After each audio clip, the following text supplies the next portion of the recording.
प्रिय दर्शकों, सिंह राशि वालों, आपको ज्ञात होगा कि शनि की ढैया आप पर चल रही है। शनि की ढैया आप पर प्रारंभ हो गई है। 2027 तक ये शनि की ढैया आप पर रहने वाली है। 2027 तक शनिदेव क्या करेंगे, क्या लाभ देंगे, क्या हानि देंगे, शनि की ढैया में क्या परेशानी होती है, क्या लाभ मिलते हैं और क्या सावधानी रखनी चाहिए और क्या हानि होने की संभावना होती है, कार्यों में रुकावट क्यों आती है, आय क्यों रुकती है, बिजनेस व्यवसाय नौकरी में क्यों प्रॉब्लम होती है, इन सारी चर्चाओं को सिंह राशि वालों के साथ में मैं करूंगा आचार्य राधा रमन। अगर आप चैनल पर नए आए हैं तो चैनल को सब्सक्राइब कर लीजिए, कमेंट में हर हर महादेव, जय श्री कृष्णा, जय शनिदेव जरूर लिखिए। सिंह राशि वालों, देखिए सबसे पहले चर्चा करता हूं आपके शनि की। शनि बैठे हैं आपके अष्टम स्थान में। अष्टम स्थान में बैठे हैं। अष्टम स्थान किसका है? अष्टम स्थान कष्ट का है, बीमारी का है और अचानक धन लाभ का और अचानक धन हानि का भी है और साथ में ससुराल पक्ष का भी विचार यहां से होता है। अब गुरु की राशि में शनिदेव यहां पर बैठे हुए हैं। गुरु क्या है? पद, प्रतिष्ठा, ज्ञान और सम्मान है। गुरु के अंदर में ये चीजें आती हैं। शनि के अंदर में क्या चीज आती है? अनुशासन, कर्मदंड दाता है और रेगुलर निरंतर कार्य करने की क्षमता शनिदेव है। यहां पर बैठकर शनिदेव आपको क्या परिणाम देंगे वो समझ लेते हैं। अब एक बात समझने से पहले ये समझ लीजिए कि यहाँ पर बैठे हुए परिणाम शुभ और अशुभ यानी कि नेगेटिव और पॉजिटिव दोनों देंगे। नेगेटिव किसको देंगे, पॉजिटिव किसको देखेंगे, एक एक बात को समझिए, सोचिए। आपको ये वीडियो बहुत ही जबरदस्त और सही सटीक जानकारी के साथ मैं आपके लिए दे रहा हूं। गुरु शनि की राशि में बैठेंगे तो अष्टम स्थान में अगर आपकी लगन कुंडली में गुरु की, शनि की और शनि के शत्रु ग्रह कौन है? सूर्य और चंद्रमा।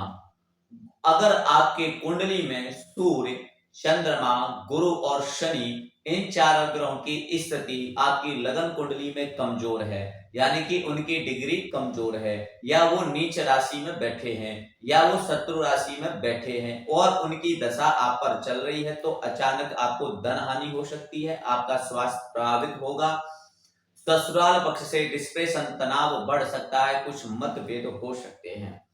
अब जिनकी स्थिति शनि की, सूर्य की, चंद्रमा की और गुरु की लगन कुंडली में अच्छी है, वो पावर की स्थिति में बैठे हुए हैं, अपनी स्वयं राशि में या मित्र की राशि में बैठे हुए हैं और उनकी दशा चल रही है, तो ससुराल पक्ष से आपको कोई लाभ हो सकता है। आपका जो स्वास्थ्य खराब चल रहा था, स्वास्थ्य आपका अच्छा होगा।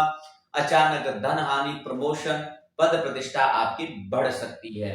इसी प्रकार से पूरी वीडियो को इसी सोच और इसी समझ के साथ आप देखिए। इन चारों ग्रहों को अपनी डेट ऑफ बर्थ यानी कि अपनी कुंडली के माध्यम से देखते हुए सूर्य, गुरु, चंद्र और शनि इन चारों को दृष्टि में रखते हुए आप पूरी वीडियो को अंत तक देखें। और जिनके मैंने जो चार ग्रहों के बारे में बताया है वो आपकी स्थिति में अच्छे हैं तो आपके लिए जबरदस्त हैं, और आपके लिए अच्छे नहीं है तो आपके लिए उन स्थानों में हानि देंगे जो मैं आगे वीडियो में चर्चा करने वाला हूं। शनि यहाँ पर बैठकर आपके तीसरे स्थान को, आप यहां से बैठकर तीसरी दृष्टि से 10वें स्थान को देखेंगे, 1 2 3 यानी कि शुक्र राशि के मित्र स्थान को देखेंगे। अगर आपके जो कार्य करते हैं, जो व्यवसाय करते हैं, जो बिजनेस करते हैं या कुछ नौकरी करते हैं या खेती बाड़ी XYZ आप कुछ भी करते हो, आपके कार्यों में थोड़ी सी स्लोपन आ जाएगा, थोड़ा धीरापन आ जाएगा, एक मान लो कि एक आलस सा आएगा, कार्यों में गति सी थोड़ी सी रुक जाएगी और आप थोड़ा सा डिस्प्रेशन, तनाव में हो सकते हैं। यहां से बैठकर 7वीं दृष्टि से आपके द्वितीय भाव को शनिदेव देखेंगे। कहां पे? शनि के पास में दृष्टि है 3 7 और 10। यहां से बैठकर बुध राशि को कन्या राशि को देखेंगे, द्वितीय भाव को देखेंगे। द्वितीय भाव किसका है? द्वितीय भाव आपकी वाणी का है, आपके कुटुंब का है, आपके परिवार का है, आपके बैंक बैलेंस और सेविंग का है।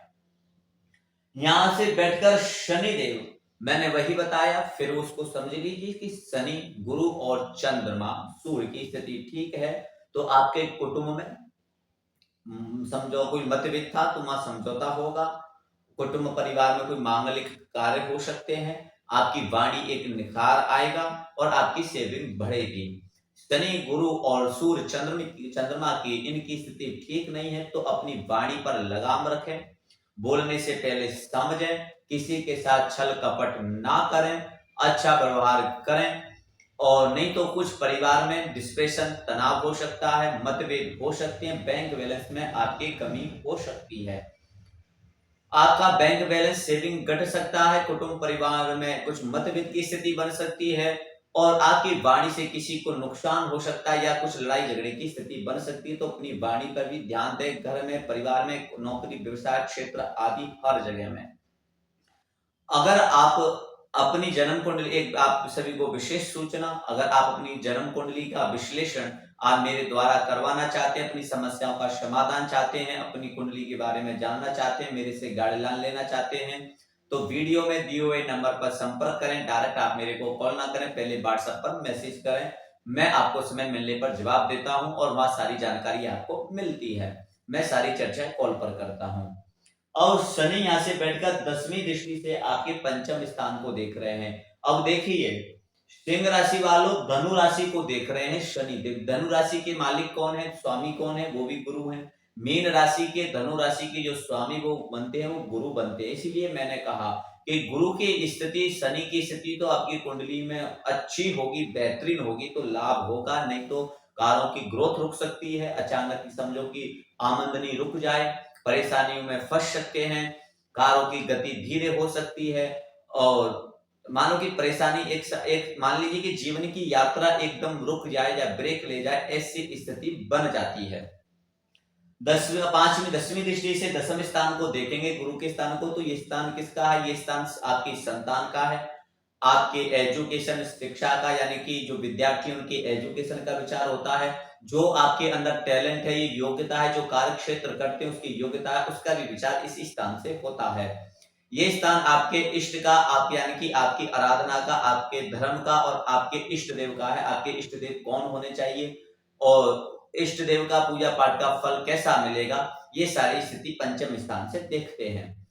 शनि की 10वीं दृष्टि जब यहाँ पर पड़ेगी तो आपको क्या है कि आपका जो एजुकेशन है, या आपके अंदर जो टैलेंट है, जो आपके कार्य करने की क्षमता है, जो आपका व्यवसाय बिजनेस है, उसमें क्या है कि उसके अनुकूल कार्य का ना मिलना। जैसे कि शनि की स्थिति दैया में, 7.5 में होता क्या है कि जो लाभ एक कार्य को मैं और या दूसरा व्यक्ति कर रहा है, उसको लाभ हो रहा है उसी कार्य से 100 रुपए का, और होना भी चाहिए। और मेरे पर शनि की ढैया 7.5 है तो मुझे उसका लाभ 30 रुपए का या 30 से 40 रुपए के बीच में होता है। यानी कि हमारी एजुकेशन के हिसाब से, हमारे टैलेंट, योग्यता के हिसाब से, हमारे कार बिजनेस के हिसाब से आय की ग्रोथ को रुक, थोड़ा सा स्लो होना, थोड़ा ब्रेक लगना, रुकना, ऐसी स्थिति बनती है। संतान पक्ष से थोड़े से चिंतित रह सकते हैं, उनके स्वास्थ्य को लेकर, उनकी एजुकेशन को लेकर, उनकी शिक्षा, विवाह, शादी आदि को लेकर। पंचम स्थान इष्ट देव का भी है। आपका क्या है कि जब कार्य नहीं बनते हैं, जब स्थिति नहीं बनती, अनुकूल नहीं होती, तो हमें लगता है कि पूजा पाठ हम इतना करते, इतना दान पुण्य करते, इतने अच्छे नियम अनुशासन संयम से रहते हैं, फिर भी हमारे कार्य हमको परेशानी क्यों? क्योंकि कुंडली, ग्रह, नक्षत्र हमारे प्रारब्ध से होते हैं। वायुमंडल में 9 ग्रह हैं, अपनी अपनी वो ऊर्जा दे रहे हैं। आपकी ऊर्जा आपके पास नेगेटिव या पॉजिटिव आ रही है, वो आपकी कुंडली निर्धारित करती है। आपकी ग्रह स्थिति, आपकी लगन कुंडली, डेट ऑफ बर्थ चार्ट में क्या है, उससे ये पता लगता है। अब आपको उपाय के तौर पर क्या करना चाहिए, देखिए सबसे पहले तो अष्टम स्थान पर बैठे हुए गुरु और शनि की युक्ति बनाकर यहाँ पर अचानक हानि, अचानक लाभ, अचानक बीमारी, हारी, परेशानी जो बनती है, स्थितियों में फंसना, तो उसके लिए पंचम स्थान संतान आदि जो कार्य आपके योग्यता, एजुकेशन, टैलेंट के हिसाब से, या बिजनेस व्यवसाय की ग्रोथ ना होना, कुटुंब परिवार में मतभेद की स्थिति होना, इन सारी चीजों को ध्यान में रखते हुए मैं आपको उपाय बताना चाहता हूँ। उपाय जानने से पहले आप सभी को फिर एक बार सूचना कर दूं कि अगर आप चैनल पर नया है तो चैनल को सब्सक्राइब कर लीजिए, वीडियो को लाइक कीजिए, कमेंट में हर हर महादेव, जय श्री कृष्ण जरूर लिखिए। उपाय क्या करने हैं वो समझ लीजिए। सबसे पहले तो शनि क्या है कि एक अनुशासन है, अपने जीवन को एक अनुशासन में आपको बनाना होगा।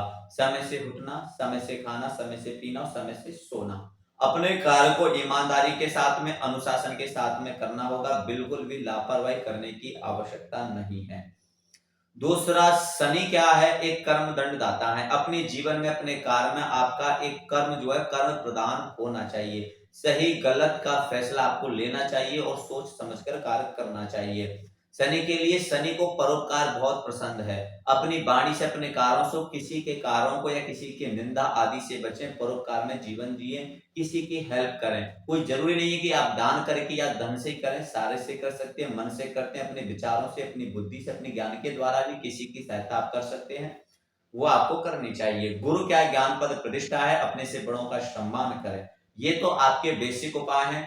अब पूजा पाठ से संबंधित उपाय आप समझ लीजिए। किसी भी लक्ष्मी नारायण मंदिर में सुबह के समय जाना चाहिए और शाम के समय शनि देव मंदिर में सॉरी, आपको शिव जी के मंदिर में जाना चाहिए शाम के समय सूर्य अस्त के बाद में। वहां 10 से 15 मिनट बैठकर आप विष्णु सहस्त्रनाम या हनुमान चालीसा या अपने इष्ट का जाप आप कर सकते हैं। दूसरा, बुद्ध की दृष्टि को देखेंगे, अपनी बुआ और बहन, अपनी बुआ बहन को कुछ ना कुछ गिफ्ट आप जरूर देते रहिए, ऐसा आपको करना चाहिए। अपने गुरु स्थान पर, आपके गुरु नहीं है तो किसी भगवान विष्णु से संबंधित स्थान जो है वहां पर शुक्रवार के दिन और शनिवार के दिन गुलाब की माला जरूर भेंट कीजिए। इन सारी चर्चाओं के साथ में मैं था आपके साथ आचार्य आदर्मन। अगर आप मेरे से अपनी कुंडली का समाधान करवाना चाहते हैं, अपनी समस्याओं के बारे में जानना चाहते हैं, अपनी कुंडली के बारे में विश्लेषण करवाना चाहते हैं, अपने स्वास्थ्य, एजुकेशन, लक्की नंबर, नग आदि सब जानकारी मेरे से चाहते हैं, तो वीडियो में दिए हुए नंबर पर आप मेरे से संपर्क करें। आप सभी का जीवन मंगलमय हो। आप सभी को जय श्री कृष्णा, हर हर महादेव। मिलता हूं मैं आपसे अगले वीडियो में। हर हर महादेव। बहुत बहुत